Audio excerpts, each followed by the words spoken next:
Matthew. Thanks, Sarah. Two questions, if I may. First, who's primarily responsible for what appears to be the failure of this healthcare legislation?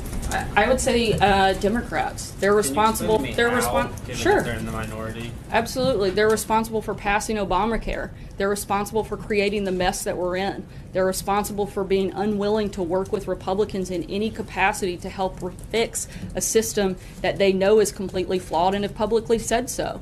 I think that it's pretty clear, and I think the responsibility lies on their shoulders. Zeke? Yeah, thanks, Sarah. I want to ask you about two statements from the president. One coming up a year ago this If Friday. you can speak up. Sorry, two statements from the president. One coming up a year ago this Friday at the Republican National Convention as he accepted that party's nomination. He said, "Nobody knows the system better than me, which is why I alone can fix it."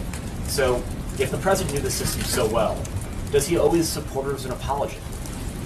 That he For what? couldn't get health care across the finish line. For He what? said he could fix Having it. the stock market at an all-time high, creating jobs, putting ISIS on the run, getting rid of countless regulations that have made the business climate better. Should he apologize for that? Absolutely not. We should be very proud of the progress that we've made in the first 6 months and the continued progress that we're going to make over the next 7.5 years.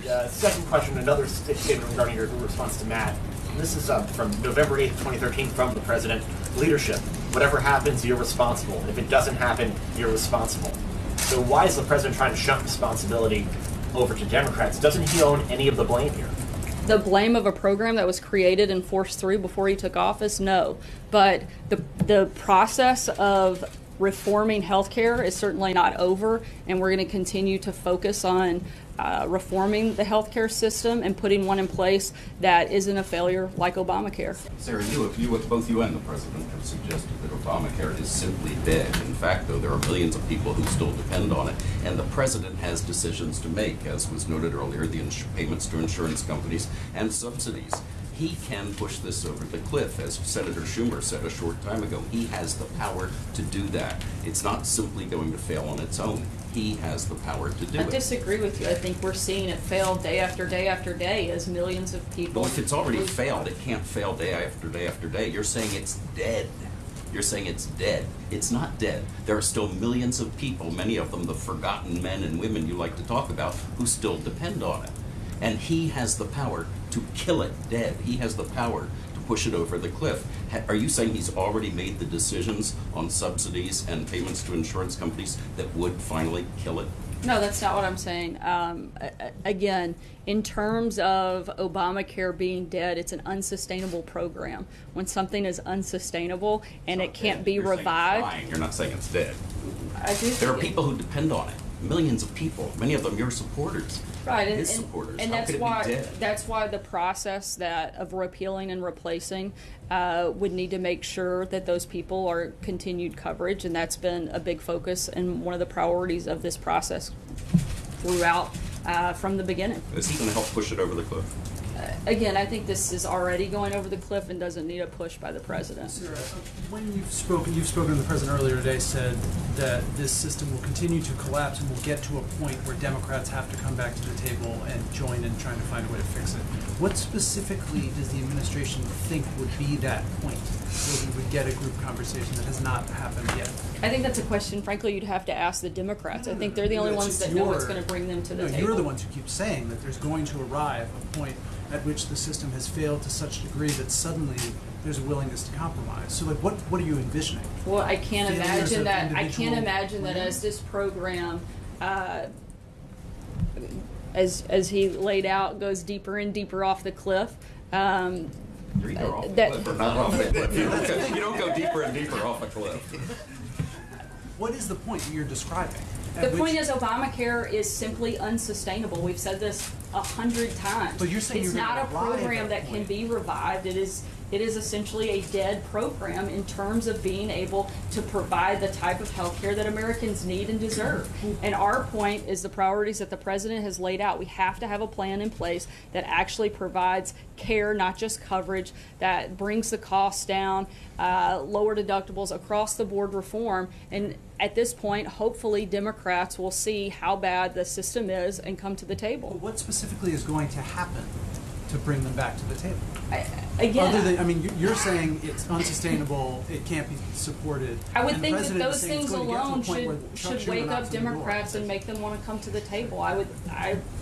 Again, I'm not going to speak for the breaking point of Democrats, but I can't imagine that as we continue down this road, they don't come to the table to try to help save healthcare in this country.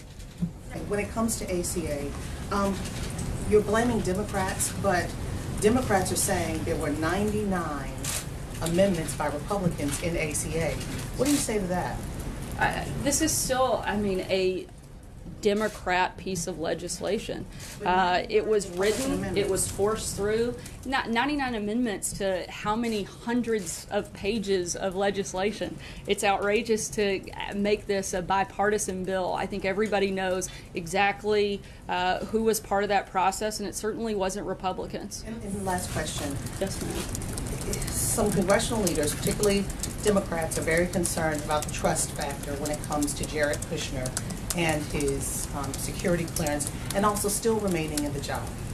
What does the president have to say about his son-in-law right now in the midst of this storm, with the fact that more information continues to come out after he gave his initial statements?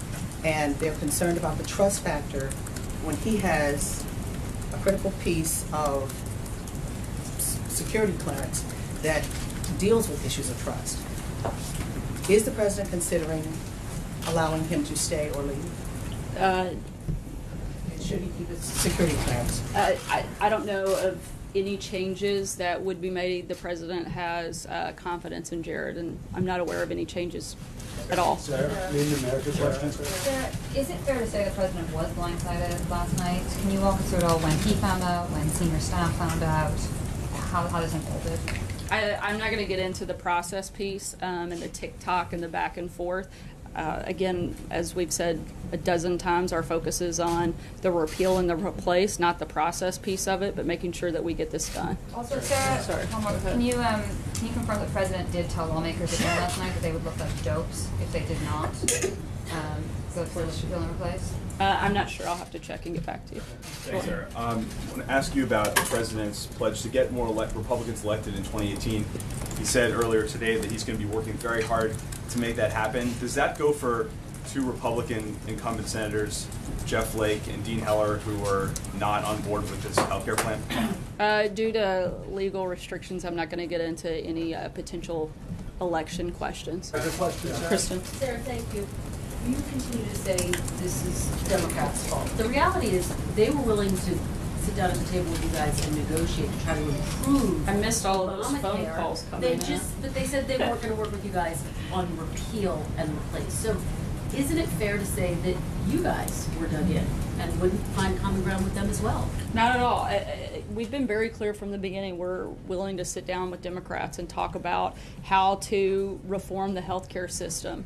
And until they recognize the fact, I think, that Obamacare has completely collapsed and failed, I think it will be hard for them to move forward in the process. In but their 2012 unwillingness is pretty well documented. In 2012, at Real Donald Trump's Twitter account tweeted, Obama's complaints about Republicans stopping his agenda, and I'm quoting, are BS. Since he had full control for 2 years, he can never take responsibility. Doesn't the president need to take some responsibility for this moment, Sarah? Look, I think we're taking responsibility in terms of pushing new legislation through, but not the failures of legislation that happened before the president got into office. I think you also have to take into account the outrageous obstruction that we've talked about pretty frequently up here, not just on healthcare, but across the board, and just allowing the president's administration to be fully staffed and be able to fully carry out the duties of the office. And I understand what you're saying, but this moment is not about the legislation that was passed before the president took office. This moment is about the president and Republicans who campaigned on a promise to repeal and replace Obamacare for 7 years, the president for the time that he was on the campaign trail, not living up to that promise to the American voters. Doesn't he need to take responsibility? Like I said before, the debate and the battle over health care isn't over. We're continuing to push forward to repeal and replace Obamacare, and we're going to continue fighting for that every single day. So you're speaking as if this is over and done, and it certainly isn't. Abby? Sarah, so outside of the White House a couple of weeks ago, Mitch McConnell said either Republicans will agree to change the status quo or the markets will continue to collapse, and we'll have to sit down with Senator Schumer. So he was suggesting that sitting down with Democrats would be a consequence of Republicans failing to repeal and replace Obamacare. Is McConnell and the president, are they on the same page about whether or not they really do want to work with Democrats on this?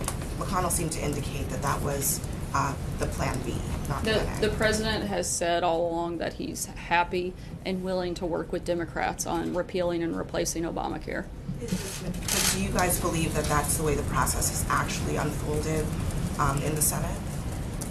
In terms of Democrats being unwilling to come to the table, yes. In terms of whether the Senate Republican leaders have been open to Democrats?